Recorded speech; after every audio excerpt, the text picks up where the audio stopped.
Hello, fellow spreadsheeters and anxious friends. If you are feeling overwhelmed, maybe you're struggling to sleep, I have got exciting news for you. Truvaga has the answer. Their innovative vagus nerve stimulation therapy is here to help you conquer stress and achieve blissful sleep. That means that you could say goodbye to sleepless nights and maybe a big old hello to a refreshed, rejuvenated you. Truvaga is a handheld product that stimulates the vagus nerve to improve overall health and wellness. It helps balance and strengthen the nervous system, and it's going to help reduce stress, increase focus, improve your mood, and we all know I could use that. Oh, and improve sleep, which is so important because I'm so tired. So what you're going to do is use code ADJUSTING at truvaga.com to receive $15 off at checkout. Again, head to truvaga.com. That's TRUVAGA. You're going to use the code ADJUSTING and you're going to get $15 off at checkout. P.S. Truvaga is only available in the U.S. at this time.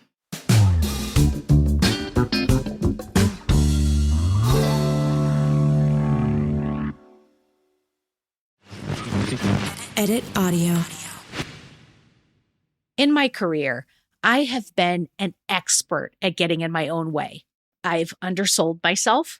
Oh, sure, I could do that for you, but don't you want somebody who has more credits? I've undermarketed myself.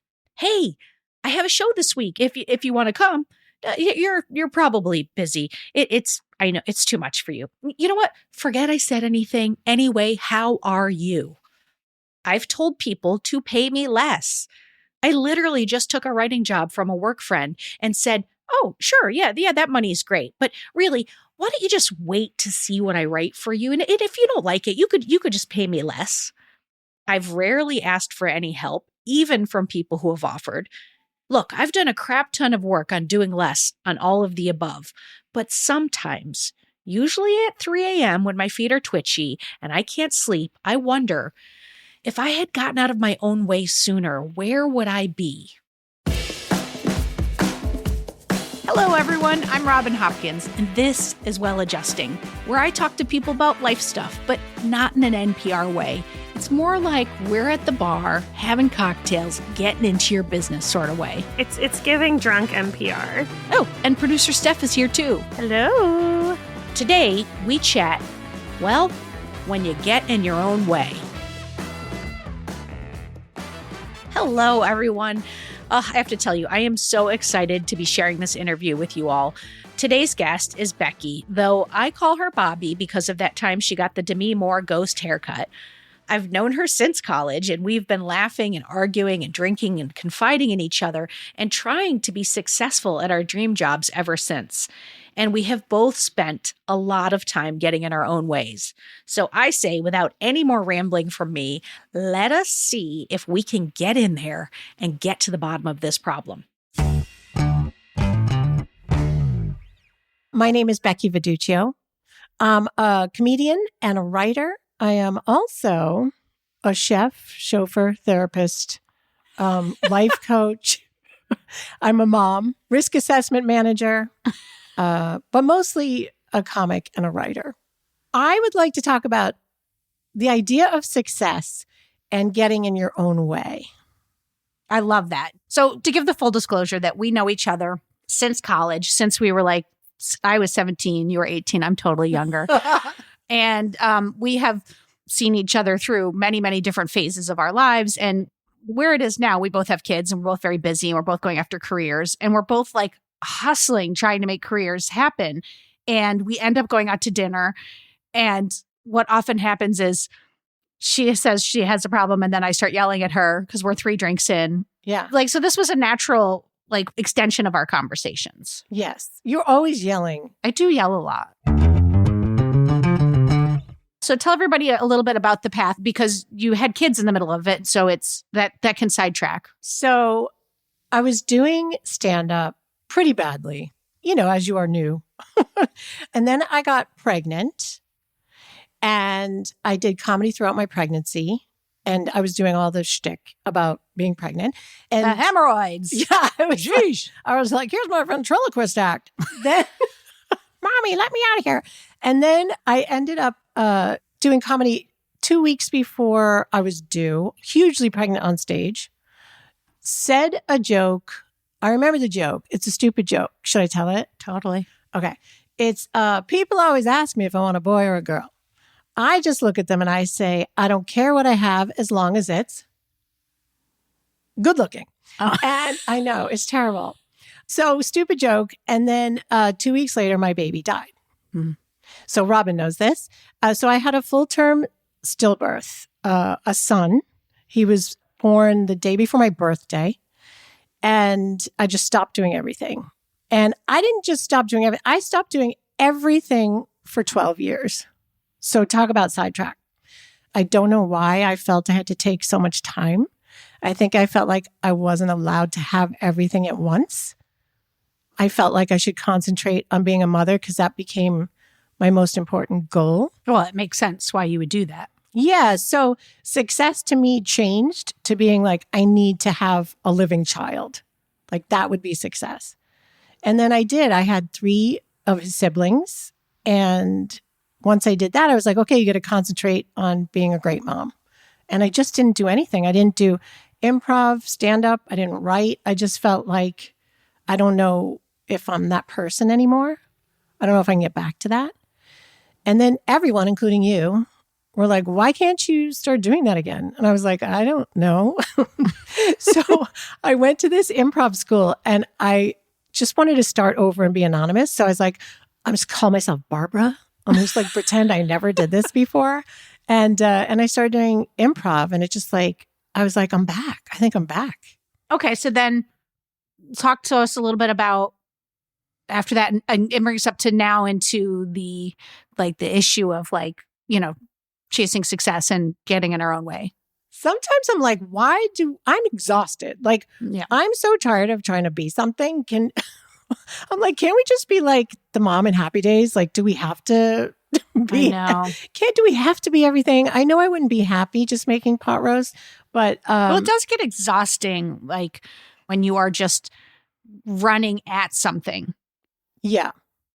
And we've talked about this regularly, Steph, about moving goalposts. Like I'll say, I will be happy when, and then I get that. And then I'm like, yeah, but I've always needed this. And then I want that. So it's like if 5 years ago, if you had said where I am now, I'd be like, that's fucking great. And I would call that a success. And I'm still like, well, I don't know. I'm not getting this, or this could all go away. It's like the goalposts keep getting moved. And so I wonder, was that happening for you? Or were you just like content being like, I'm happy being Barbara and doing improv? Here's the problem. I never had a goal. I was always improvising my way through life. Like I was like a dog and everyone had bacon in their pockets. And I was just like, oh, that sounds fun. Okay, I'll go there. You want me to do that? And I was like, yes, yes, yes to everything that I liked. And I wouldn't change that.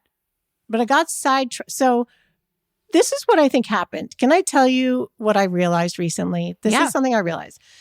So I started doing storytelling a couple years ago, which I love. Mm-hmm. Amazing. Like no pressure to make anyone laugh. Just this is what happened. If you don't like it, fuck it. There's nothing I can do. So I started telling stories. And then in planning a story, what happens is you go, what does the audience need to know in order to understand where this ends up? And I was thinking about the origin of this particular story. And I realized something. And can I preface this by saying, I have the best parents in the world. No complaints. However, no, there was this one moment. So I'm trying to figure out, where does this story start? And the story was kind of about success/failure. So I thought about when I was 8, I know this is going way back. My craziest uncle told me he was going to take me to audition for Annie, the musical, at the Schubert Theater or something in Boston. And I was so excited. I was super psyched. The only problem was I had no discernible talent. Like I did not act, sing, write, play the harmonica, nothing.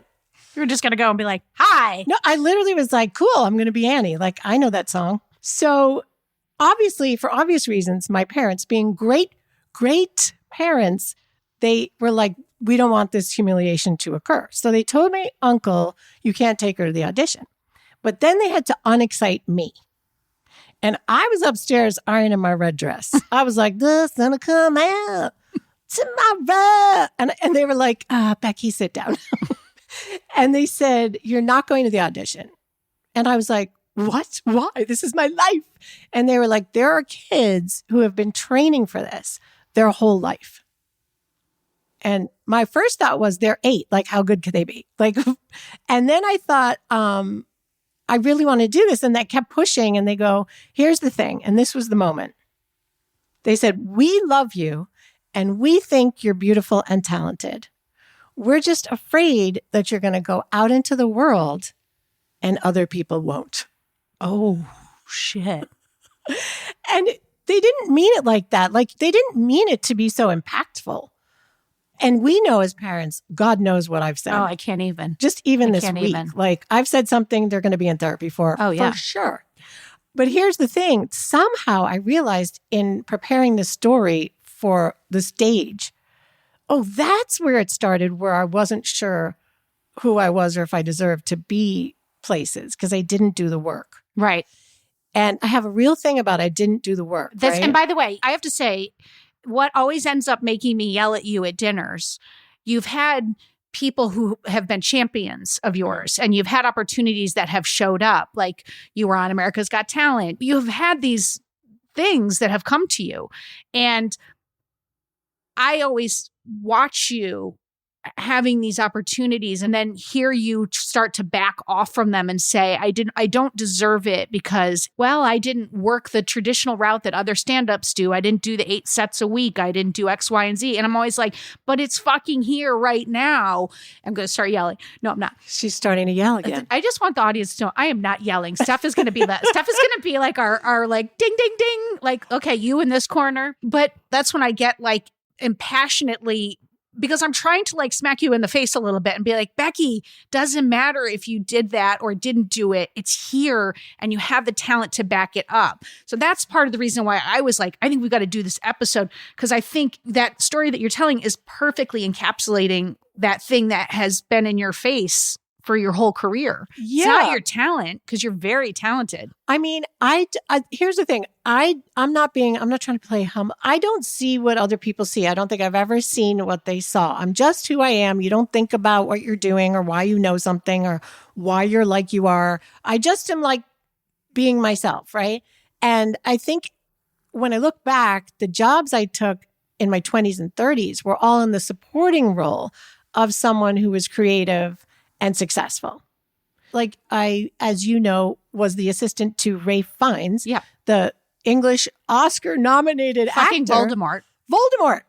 And I worked with him and I was like, I'll fly first class. I had the life. I had his life. I worked with him. Yeah. I traveled with him. I went to 5 of the 7 continents. And then one day I was on British Airways in the British Airways pajamas. I had my champagne and my warm cookie. Right. And I looked over and there's Rafe. And then I realized in this one moment that if I wasn't here, he would still be here. Yes. If he wasn't here, I would not be here. Yeah. So this is not mine. So I am riding someone else's wave of success. And it's interesting because I also assumed that everyone wanted to be Rafe. Like, I didn't want to be Rafe. I didn't want a serious career in acting, but I think wanting to be something and being around it gets painful. Mm-hmm. There's also this thing, I think, for both of us where we have to change the language about success and things you're doing, which is when people say, I was always told when I got something that I was so lucky. Right? You're so lucky. Oh my God, how lucky are you? And I'd be like, I'm so lucky. Right. Implying I had absolutely nothing to do with it. Right. It's like fortune by chance. Yeah. And a therapist told me, you got to stop using that word. Yeah. You're using that word all the time. And I'm like, well, I am lucky because I didn't do the work. I didn't do the work, but I got there. I didn't do the work, but I got in that film. I didn't do the work, but I got on AGT. I didn't do the work, but I got that job. And she'd be like, but it's not a fucking like 10 coincidences, And it's also it's not a marathon. Like you didn't need to run the 26 miles. Like there are plenty of people. Look at every single person in Hollywood who's like just a Nepo baby and who has a career because their parents. Like there are a million examples of people who don't do the work. So my question to you is, because this is a theme for you that does keep coming up, is what do you think it would take to give that up for yourself, to stop saying, I didn't do the work? To do the work? But like when I have Steph. Like what is the work in your head? Like what are you being hard on yourself for not doing? I think gigging, stand up. I think I'm really hard on myself about that. It's very hard to be a mom of 3 kids and everything you love to do takes place at night. If you had a friend who was the mom of 3 kids, but didn't birth the child, didn't go through like labor or all of that, would you still be like, oh, well, you didn't do the work to get where you are? Oh, that's a really Steph. good point, Steph. Steph. Shit. I think that's more revealing about you, Steph. No, no, absolutely not. The work is in front of you once you have the kids in front of you. Interesting. Yeah. But and also I have to say to you, here we go. It's not just gigging that you've said this about. It's Damn it. Okay. You would say that about, like, I remember you got some writing thing in like Scary Mommy when Scary Mommy was like just starting, was huge. And you were just like, I'm going to try to write an essay. And then they asked you to contribute more. And you immediately said, well, I feel guilty because I don't sit around and write essays all the time. And I just did this one and I got sort of lucky and they chose it. And then I can't remember if I'm right or not on this, but then you didn't do more with them. And so I'm suggesting that line They're of kind thinking, of big now. 1, doesn't help you, and 2, it is not just current. You have been doing that all along. Yeah. Yeah. My point of that was just like the work is ongoing. Like you might not have done some of the work, but that's not to say that you're not working, you know? And like, writing the essay is the work. No, I'm working my ass off. I have to tell you, I'm working my ass off, but I'm not focused because I genuinely love many different things. And I was told by a manager once, he was signing me, he's like, you got to focus. You got to pick I've something. been told that too, and I hate that. I hate that. He's like, you can't do improv and stand up and write scripts. And I was like, why? And he's like, you're not focused. And part of it was true. But part of me was like, I wonder if I just did stand up. Like I just wrote jokes all day. Yeah. And I didn't teach improv. The thing is about that, and then we're going to come back to where we were about what it would take. Because you're skirting, but you're doing it well and funny. But part of that is like, I've recently come to a point in my career where I think all of the different things that I'm doing have come together to a point and are helping me. And so I think had you just focused on stand-up, like you may not have the extensive storytelling that you have. Like all of that other stuff comes from where you are and all the different work you're doing. So I, like, even having been told that, I always went against it because I was like, that just doesn't feel right for me. Yeah. But I do think back sometimes and be like, maybe I would have moved forward faster if I had, but I didn't. Yeah. Here's the good news. I feel like it's still in front of me for some reason. I mean, I should be like going, okay, well, I've had my time and I didn't use it wisely. But I feel like the big good thing is still in front of me. Yeah. And it's a culmination of everything that I've been doing this whole time. But my question is do you think that line of thinking of being like, I didn't do the work, gets in the way of, if you were to flip it, if you were to let go of that, maybe you'd be able to just be like, how can I be more focused this week? Yeah. Because if you are beating yourself up, there's no space for you to think about ways that you might improve your focus. Yeah, it's a time management thing. Like, don't you wake up at 5 a.m. or something ridiculous? I do, but that's just because that's when I wake up.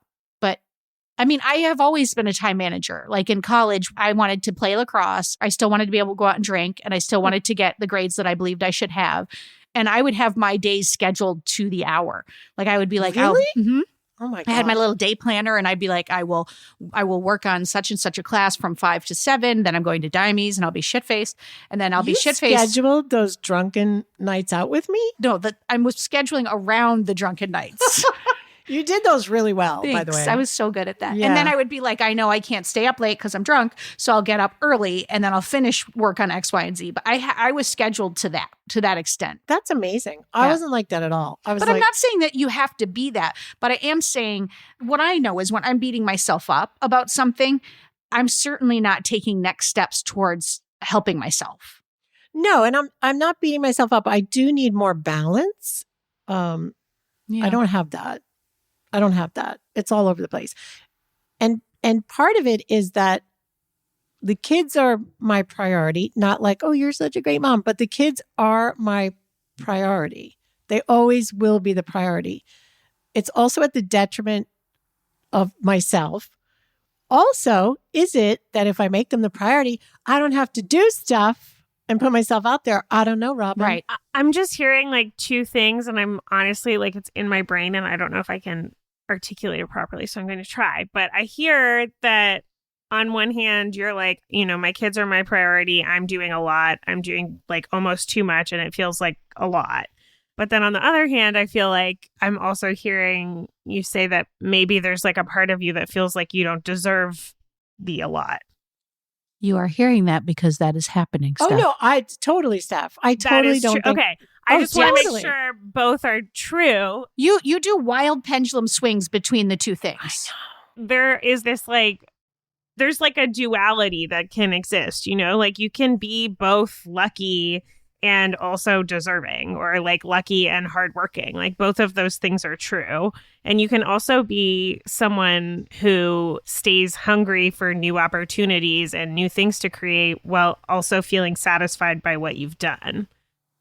Yeah, I feel like that. But I don't think you're allowing yourself to feel both of those things. It's like whenever the like luck voice comes in, like, oh, that was really lucky of you, or that was really like, the non-deserving voice, you push away the other stuff that you've done to get there. That's why I'm saying it's a setup. Well, you got these two voices that can bat away anything positive that comes in. Here's the other thing. I don't want to do stuff. Now there's a third voice. I don't want to do something that's not good. Like I know it can be good, so I'd like to have. I'm a person who likes to prepare for stuff. It's hard to decide when you're offered something out of the blue. Like the America's Got Talent thing, I did not send a tape in for that. I did not apply for that. People kill themselves applying for that. There are many people who don't, whose agents submit them. And you know that. I guess. There are people that stand online and that's what makes good TV, but there are many people who get pushed forward by their comedy agents. Well, here's the thing. I had stopped doing comedy. And they needed a mom comic. This was the amazing thing. I stopped doing comedy because I became a mom of a stillborn child. And then I started doing comedy again because they needed a mom. Yeah. So I found that a great full circle. The thing is, you don't want to get yourself involved with something where, I knew I could do it, but I knew I didn't feel ready. I would have preferred to have felt ready. And by ready, I mean having done stand-up in the 10 years prior. Right. So I said no when they called. And the woman's name who called me was Destiny. Okay, can we just talk about that? So she was like, hi, this is Destiny calling from America's Got Talent. And I was like, okay, really, who is this? I really didn't believe, who. And you didn't believe in destiny? I didn't believe in destiny. Thank you. Try the veal. I did put her in my phone in all caps so that the next time she called, it would say Destiny calling. But so she said, oh, we need a mom comic and I have this tape. And I was like, what are you talking about? And then I realized this friend had sent the tape in. She asked me to come and I said, no. I was like, oh, no. I don't do comedy. And she goes, is that you on the tape? And I was like, yeah. And she goes, well, we want her. And I was like, well, I don't know where she is. I was like, and then she goes, oh, okay, here's what I'm going to do. She's like, I'm going to call you back in 2 days and you're going to realize what a huge opportunity this is. And you're going to say yes. And all I could think of was, what the hell? If she had called me, Destiny's bossy. She was good. And then she did call back and she's like, people don't usually say no. And I'm like, well, standing under 3 X's with Simon Cowell telling me if I'm funny or not, when I haven't done comedy in 10 years, is not my dream right now. Was the tape 10 years old? I'm like a lawyer right now. I think what it was it was me hosting a show of the kids, because I teach comedy. Right. So I teach kids. So I had to do like a clean little hosting thing. Anyway, it didn't feel. It I don't didn't know. feel like you were doing comedy, but you've conveniently left out of the up, story Robin. that you were teaching comedy. And what I'm suggesting is, why not, instead of choosing this was a fluke and whatever, why not choose to believe that you were good enough? This stuff takes work. You can't just show up and do some of this stuff. It takes work, and I respect the work. I remember But you are kicking away the work that you're doing. You conveniently left out that you were teaching stand up, and that you were. It may not be. It's you have some idolized version of the work. It may not be part of your life plan. Yeah. Well, with stand up, I don't think you can get better if you're not on stage. I don't. It's not a thing. I agree. It's not a thing. When I was in England and I just started doing stand up, you know Jimmy Carr, the comedian? No. He's super famous in England. He's kind of famous in the comedy world. He and I were coming up together. We were doing gigs together. And I remember we did this gig and he goes, "Where are you going after this?" And I was like, home. And he goes, "Oh, all right, where will you be tomorrow?" And I was like, "Home." And he's like, did this gig. Yeah. I was like, "I did a gig. I'm done." And he's like, "What are you doing this weekend?" I'm like, "Oh, I'm doing a gig on Saturday at 1. And he goes, "Oh." And I was like, I know something's not right. So I said, "Why, where are you going after this?" And he goes, "I have 2 gigs. And I go, "Really?" He's like, "Yeah." And I go, "Where are you tomorrow night?" He's like, "I have 4 gigs. And he's like, "If you don't do this like all the time, you're never gonna make it." Yeah. And I know that's actually true. And he's famous and he kept doing it, you know? And I started with people who are now all famous. That is a mind fuck. I have all kinds of like people when I did stand up that I'm just like, she's famous now. Yeah. And it's like, you're like, ugh. Yeah. That hurts. I stayed home for 12 years, understandably doing what I felt was the most important thing for me. And I watched them all ascend. And it was awesome because they all deserve it. They worked their asses off. But it's weird to come back, right? So I do a lot of jobs still where I'm in the service of others, like being a mom or teaching. Like I do love it. But the thing is though, Becky, and you're not wrong about stand-up. Like everybody, like when I was doing it, I was doing like 6 sets a week because that was what everybody around me was doing. Yeah. But it's like, that isn't the only path. No. And I think ultimately what I'm saying to you and what I have been saying to you is that if you don't let go of that, it's not serving you. It's not serving you. Like it may be true, it may not be true, but holding on to it only makes you feel bad, stops you from exploring other avenues because there are people who have come up in different ways. Right. And you can't see them because you're too busy being mad at yourself for not coming up in the way that you feel is most ethical. Mm-hmm. And I think it's a shame because you are so talented and like you are though, you are incredibly funny, you're incredibly smart and you're charismatic on stage. And that's the trifecta. And so to me, you're doing yourself a disservice. And I do just want you to get out of your own way because what could come, and it may not look like it looks for anyone else, but what could show up for you? And it doesn't mean I'm wishing that you have your own talk show and your Ellen. It just means like, what is a thing that you love that could show up if you let it? You know, some people don't have the talent. Like you have that. Right. So thank you, Robin. You're welcome. Are you crying? No. Should I do what you want me to? I wanted you to tear up a little. Okay, I'm sorry. I can't. Hold on. Let me try. Work it. No, I can't.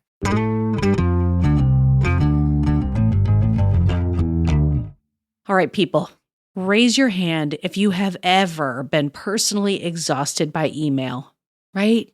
Same, friend, same. We're all so constantly inundated with email.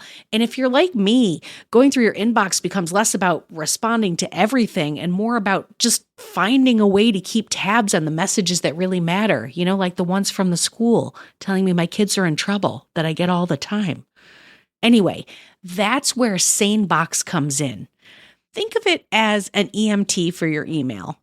as messages flow in, SaneBox does the triage for you, sifting only the important emails in your inbox and directing all the other distracting stuff, you know what I'm talking about, into your Sane Later folder. So you know what messages you need to pay attention to now and what stuff you can get to, like eventually after maybe a nap or, I don't know, a cocktail. It also, and I know I'm waxing poetically, but it has some very handy features like the Sane Black Hole, where you can drag messages from annoying senders that you never want to hear from again. Bye, friend. Oh, and it also has Sane reminders to ping you if someone hasn't replied to your email by a certain date.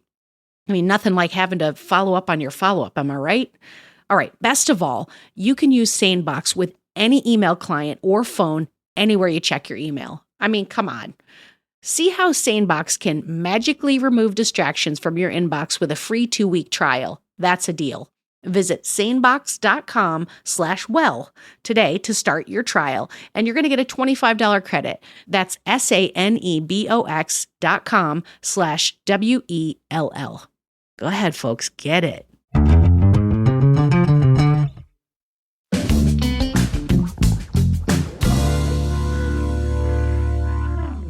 What do you want? Is there a thing that you could sit on it and be like, I did it, instead of like, what have I done? You know what's funny is like when I think about retirement, I don't see myself not working. Like I just see it myself picking projects that I like that are just like they work for me. I want to do them. Like I get to pick. That is where I want to be, is where I'm saying yes, I'm saying no. Choice. Exactly. Right. But one could ask you that question. What about you, Becky? I would She's trying to hijack this podcast so we don't have to talk about herself. If you saw that, Steph. Deflection. I would like to pay my PSE&G bill in full. Like that's one goal. That bill's like $20. So if you Not can't pay that in ours. full. What? $20? Where do you live? Is this not your gas? Oh, it's gas and electric? It's everything. Oh, all right. I think it's part. I've sidetracked us. You know, money can't buy happiness, but here's the thing. It can. It does help. It can, because it gives you choices. It gives you choices. Honestly, I think if the money thing was more secure. Let's say somebody, God forbid, let's say some relative you don't care, leaves you a whole bunch of money. You're just happy. Ill, crotchety person we never liked died. Leaves you $2 million. Yeah. Then what does your career look like? We've talked about this actually, James and I realized that even if I have a lot of money, these thoughts in my brain will not stop. Like I tried doing that. I was very emotionally constipated for those 12 years. I was doing jokes to toddlers and my cat, and the thoughts still come and the creative ideas still come and the scenes still come and the articles still come. So I wouldn't sit back on money. I'd really like, do you want to know what I really want to do? Yes. I think it's going to be, and I know I hate saying this because it sounds so cheesy, but a one-person show, one-woman show. I really want to do that. I want to take everything, the writing, the storytelling, make it funny. Big things have happened in my life that aren't so great. And I want to do a one-person show. And I want it to be on Broadway. So that I'm putting that out there. Okay. So we asked you what your like happiness would be. And you kind of answered. You were like, I want more money. And then like, well, actually, I don't actually want more money because that wouldn't change anything that I'm thinking about. And then you said, you just made me sound so shallow, and Steph. you said one more project that you'd like to do. Like, is that project happiness for you? Like, if you took all these grumpy, whatever, poopy thoughts out of your head, what is your happiness goal? What is your life like? Okay, you're going to roll your eyes in your brain. I'm not. I think we can't be happy. If you have kids, you can't be happy unless they're okay. So number one, healthy and happy, or will they be happy ever? I don't know. Who knows? I Who have could teenagers. Just out of the house. What's that saying? You're only as happy as your unhappiest child. Have you heard that? No, but I don't want to know that. Think about it. I'm going to give you No. a minute. You're only as happy as your unhappiest child. I didn't make that up. But it's so true, because it doesn't matter what projects I have going on if my kid is having a problem, right? So they need to be okay first. And then what was the question? Money. No. The happiness. question was, what's your I'm happiness? sorry. Money. No, I'm kidding. Am I? What? No, having choice. Like Robin, having choice in the projects that I do. And what do you feel like is stopping you from getting to that place? Time. It's just trying to. Do you know what I'm doing this afternoon? Like, but you have time to do a little work up here on your noggin. I don't have time. Listen, here's the thing. Money and time, biggest crutches for people to not do shit. Money and time. Yeah, but I'm not saying you're not busy. No, I think when I remember. So if you're a mom and then like you have expectations for your day, you're just going to be frustrated. Like I remember a friend being like, "Oh my God, like I don't have time to read anymore." And I was like, "Read, bitch. I don't have time to cry." Like I woke up this morning thinking maybe I'll have a little cry just to get this out of my system. And I was like, no, I can't because I have to schedule that for Thursday. Yeah, I can't go to Target like that. What are you talking about? So time management, maybe I have a problem with time management.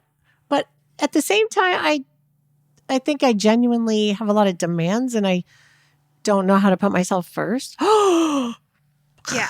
I was going to say my homework. I mean, I kind of wanted you to say that, but you're good, Steph. How much do I owe you? She's good. Millions. I think what would be good homework would be to take a moment at the end of the day or at the beginning of the day, whatever feels better for you at some point during the day and be like, what did I do for my kids today that made me, what did I do for my kids? How did I show up for my kids? That was good. Don't write down the bad shit. We don't need that. And then number 2, what did I do to move me towards that hunger? Like, what am I doing to feed that hunger? What am I doing to put myself out there and make the thing I want to make or prioritize myself? And it doesn't have to be I wrote a whole ass screenplay. You can just be I got in touch with my agent today and talked to them about this. Or while I was driving to Target, I thought about the screenplay idea a little bit. It can be small. Or I cried watching 6 hours of stand-up specials to see where the industry's at. Whatever it is, the point of it isn't that you're always doing the most. It's that you're recognizing that you are doing little things, and hopefully that awareness makes you feel better about prioritizing yourself because you'll realize you're not losing the other part of yourself. You can be an amazing mom and also an amazing stand-up. I'm adding one thing to your homework. We talked with Courtney. I'm obsessed with it in season 2 she talked about future casting, and she does a certain amount of work each day or each week setting things up for her next jobs. That work of did I call an agent? Did I do this? I think if you were to look for some time in your week, and it can be, you have a busy schedule. I've spent the whole interview looking over at a paper planner that's giving me anxiety. Some things are highlighted. They're all scribbled. Things are crossed out. There's arrows drawn into, we forgot about, someone's got to play. So it's clearly there's busyness going on. Yeah. So it can be floating, but could you commit to even 30 minutes in a week of future casting work where you just say, okay, if 6 months from now, I would like to do 3, story shows where I'm telling, what does that mean I need to do next week? And some of it may be work and some of it may be just I'm going to reach out to so-and-so and see if they have any gigs that might line up with my schedule. Just adding in that part that gives you a little bit of the focus. Because I think that sometimes when we're up in our head so much, nothing's getting done when we're up there. Right. But when you bring it onto paper and you say, I'm doing something, there's so many benefits that come from it. There's the benefit of doing the thing of you had a meeting with somebody and then there maybe something came out of that. But then there's the benefit of you took yourself out of the argument and the low self-esteem conversation that we're all having. And you brought yourself to something that you can say, I did something good. Yeah. And even if you just committed to 30 minutes a week of that, I think that might bring some change. I mean, this might ruin the whole podcast, but I have started doing that and I have started carving out time. And have you seen a change? Yeah, I finished a script. So last week. I mean, that's does that amazing. cancel out this whole podcast? No, it doesn't, because I know that the very next thing is you're going to say, it's not done, it's not good enough, and then you're going to wait 6 months before you send it to anybody. Okay, well, I won't say that then. You know what happened? Can I tell you something that happened that I thought was you're like, no. And I'm like, I'm telling you. So I had this health scare that went on for months. Okay. And luckily all is well. Can I admit this in a podcast that people are going to hear what my first thought was? Yeah. Oh my God, I didn't write that script. I was like, I didn't write that script. Also, James is totally going to get another girlfriend really fast. But I was like, I didn't write that script. I didn't write that book. I didn't do that one person show. Like I thought of all the creative things I didn't do. And then I was like, oh, and my kids. Like I was like, I'll miss them too. Yeah, they might miss me. But one of the first things I thought is you didn't do those things. Fucking do those things. So I started putting them in order. I think part of the problem is I'm always trying to do everything at once. Like I'll do a little on that and a little on that. And this time I'm like, I am not going to start doing that project until this project is finished. That's fantastic. Yeah. So hell yeah. I was like, I turned down all performances and shows and offers to do gigs in September to finish the script. And I kept saying, I got to finish. Even if it sucks, I want like page 40 to be typed up. And I finished it last week. That's incredible. See, that's incredible. I just want to say, like, I'm glad that you came on and were willing to talk about this. I think it's an important conversation because, like, I know we talked a lot about the entertainment industry. There are many, many, many people who want a goal and get in their own way. And a lot of it, I think, happens up between the ears of conversations about whether you're good enough or whether this or that. There's like, we all have our like staple things that we do that get in our own way. Mm-hmm. And I don't know, anytime we can talk about it, it makes me feel more honest about myself. I'm like, oh, I did it again. I did do that. But then it also reminds you of times like you saying I wrote that script. That's good to, write that down on your list that is Steph's homework. Yeah. And also saying like, I did that. Yeah. Like instead of going, okay, next. And that's not good enough, but it doesn't even matter if anything happens with it. You have to stop and go, okay, take a minute a day and say, I did that. I finished that. And that is something in itself. I also have a huge recommendation, especially for moms. I don't mean to focus just on moms, but it's like my brain. I feel like moms should all go and find their resume and read it. Go read your resume. Because that's the one sheet. I have the Great Robin plan. I make a one sheet and check in on all the things you've done because it's so helpful. Do you? Yeah. Like in a weekly basis or in general? Quarterly, I check it and I add goals. I know I'm a little crazy. Documents. I feel like, sometimes you meet a mom at school pickup and someone's like, oh yeah, she's a surgeon. And you're like, what? Like like we had lives. So we did all this stuff. We accomplished all this stuff. Nobody knows what I've done or what I do. And then I realized I don't even remember. I don't even know. Yeah. So it's important to go and look at what you did and realize that's not someone else. That person isn't dead. And, go pick up from there and be like, you know what? I have done stuff. I just took a pause. All right. So our final thought, what are you going to do to celebrate the fact that you finished the script? Pay my PSE&G bill in full? Nope. Okay. Denied. What am I going to do? To celebrate yourself. I think a nice whiskey sour. Okay. Chilled. And a steak. I'm a real steak and whiskey sour person. Love it. Well, Bobby, thank you so much for coming on. This was so delightful. And everyone here at Well Adjusting, we wish you success. And I can't wait to see your script. Thank you, Robbie Ann. I'm gonna Thank read you it. for having me. I feel quite honored.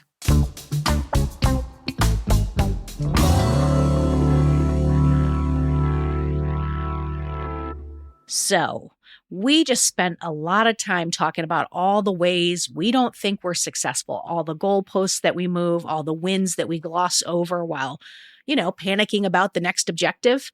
Well, producer Steph and I decided that on top of the homework that we assigned Becky, we've got one more assignment.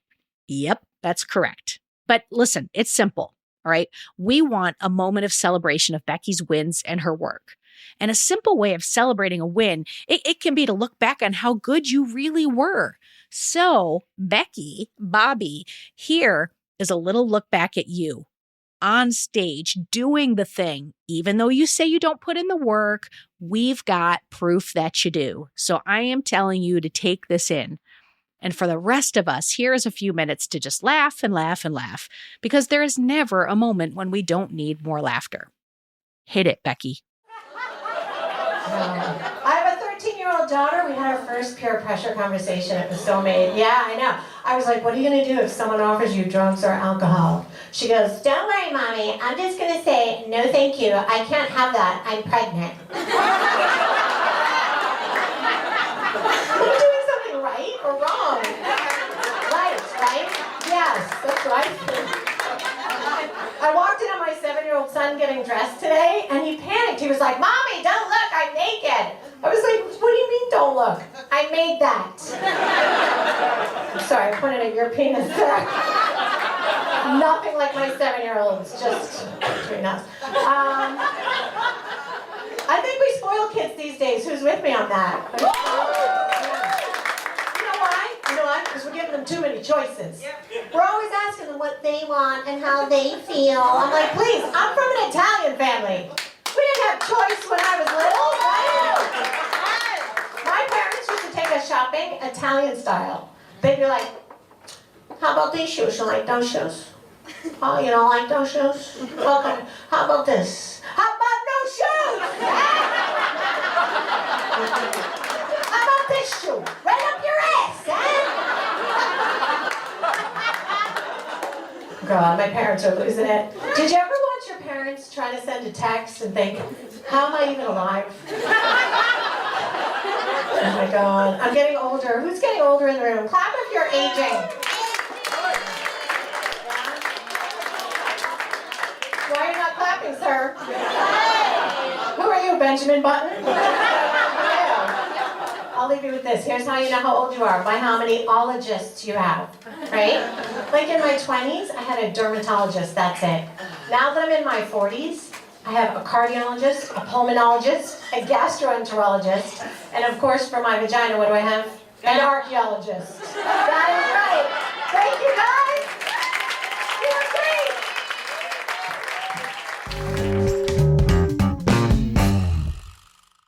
What a delightful end to a delightful convo. Big thank you to Becky, for the willingness to let us pick apart your career. Go forth and succeed.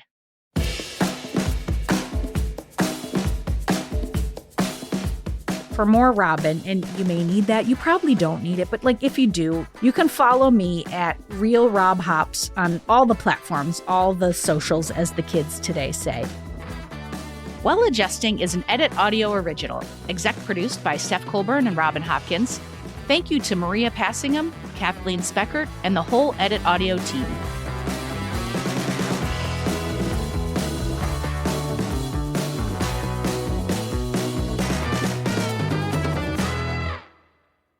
Oh, hey, before you take out those AirPods, this show is just for entertainment. If you are in need of help, please, please, please reach out to a professional. Go ahead and get that help. You deserve it. At Cosmopolitan, we're famous for keeping your secrets and for getting to the bottom of your most burning questions. In a new podcast, we're turning our notorious Cosmo confessions into a safe space to talk out all the gory but helpful details of getting through life's weirdest stuff, from toxic in-laws. The in-laws are going about this the wrong way because that's trash. To friends with messy finances. Should you be lending your friends money? To having crushes on your coworker. Listen to Confessions wherever you get your podcasts. And send us your confessions.